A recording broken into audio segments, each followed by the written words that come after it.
Hello students, welcome back. In this part of the video, we'll look another example to solve coefficient of skewness. So let's get started. Okay, so the example is calculate first three coefficient of skewness of the following data. Now the type of data out here given is a group frequency distribution, or we refer it to as case 3 data, where intervals are given, where the data is arranged in a tabular form. The observations are arranged in interval forms, and to every interval there is a frequency written next to it.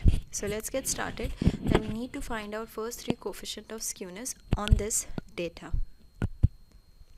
Alright, so the first three coefficient of skewness are: first coefficient is mean minus mod divided by sigma. Second Pearson coefficient of skewness is equals to 3 times mean minus median divided by sigma, whereas third coefficient, which is also called quartile coefficient, which is q3 plus q1 minus 2 times q2 divided by q3 minus q1. Now the things that we need to find out in order to get all three coefficient of skewness involves mean. The formula for mean is summation fx divided by sum of f. Why we are using this formula? It is because we are dealing with case 3 data, or with group frequency distribution. So the formula of mean for group frequency distribution is mean x bar equals to summation fx divided by sum of f. Then we need median. Now median is equals to L plus h upon f summation f by 2 minus cf. Alright, now L referred to as lower boundary, height, f referred to as frequency, summation f means the total frequency of the distribution, divided by 2 minus cf. In order to find out median first, we need to know the cf cumulative frequency. We'll draw a column for cf cumulative frequency, and then we need to know the median class. Median class is determined by using this formula, by using this part of the formula, which is summation f by 2. Third is we need to know mod. So mod is equals to L plus fm minus f1 divided by twice of fm minus f1 minus f2 into h. Now L refer to the lower boundary of the model class, h is the height. Since we are dealing with equal classes, so height is constant. Fm means the frequency of model class. F1 is frequency preceding to model class, whereas F2 refer to frequency following model class.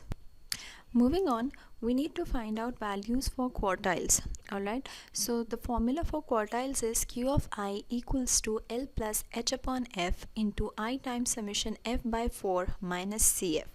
Now we need to find out all three values of quartile to find out third coefficient of skewness, or quartile coefficient of skewness. So we will be substituting 1, 2 and 3 in place of I to find out value of first quartile, that is lower quartile, second quartile, and the third quartile or upper quartile. Alright, but first of all, in order to find out values for quartile, we need to know the CF, the cumulative frequency. First we'll make a column of cumulative frequency, then we'll find out a quartile class by using this part of the formula, and after determining a quartile class, we'll work on this formula.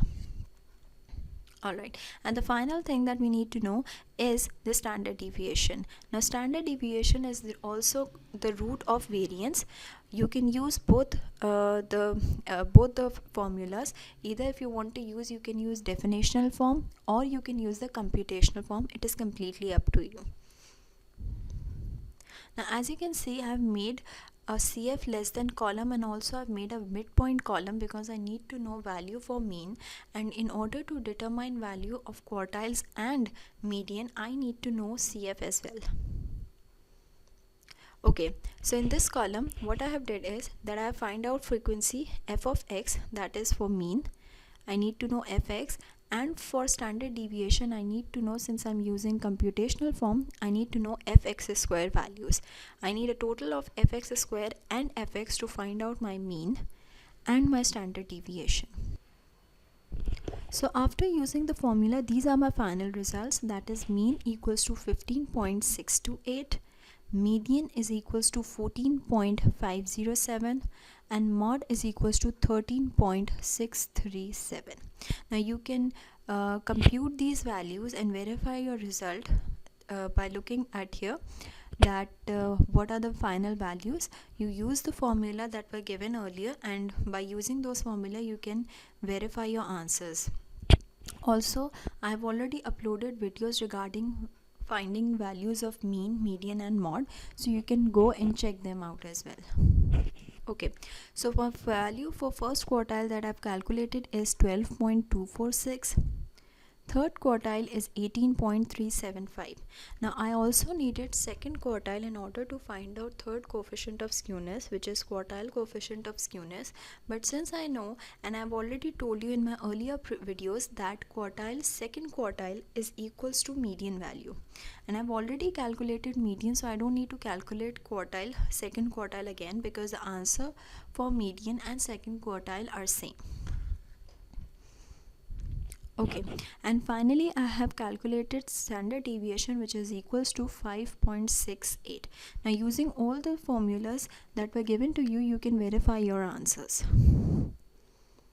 Okay, now for first coefficient of skewness, which is equals to mean minus mod divided by sigma, I have written as 15.682 minus 13.637 divided by 5.268, which gives me a total of 2.045 divided by 5.268, which is equals to 0.388. Now the second coefficient of skewness is 3 times mean minus median divided by standard deviation. So 3 into 15.682 minus 14.507, which gives me a total of 3.525, divided by 5.268 gives me 0.669. Now as you can see, the answers coming are positive.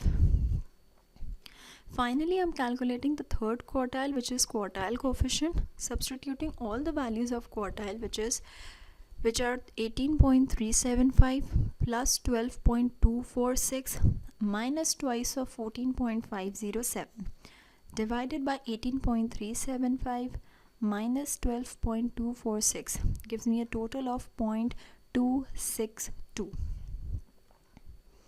So as you can see that the result of all the three coefficients are positive, so we can say that the distribution is said to be positively skewed. Now as I told earlier, that the values of all the coefficients indicate the skewness of the data, whether it is negative, positive or zero. In this case, all the values appearing are positive in nature.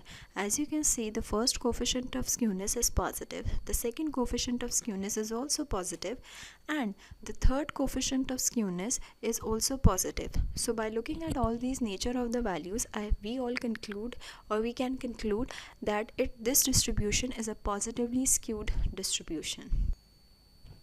And now you can easily solve the three coefficient of skewness on any group frequency distribution. Thank you.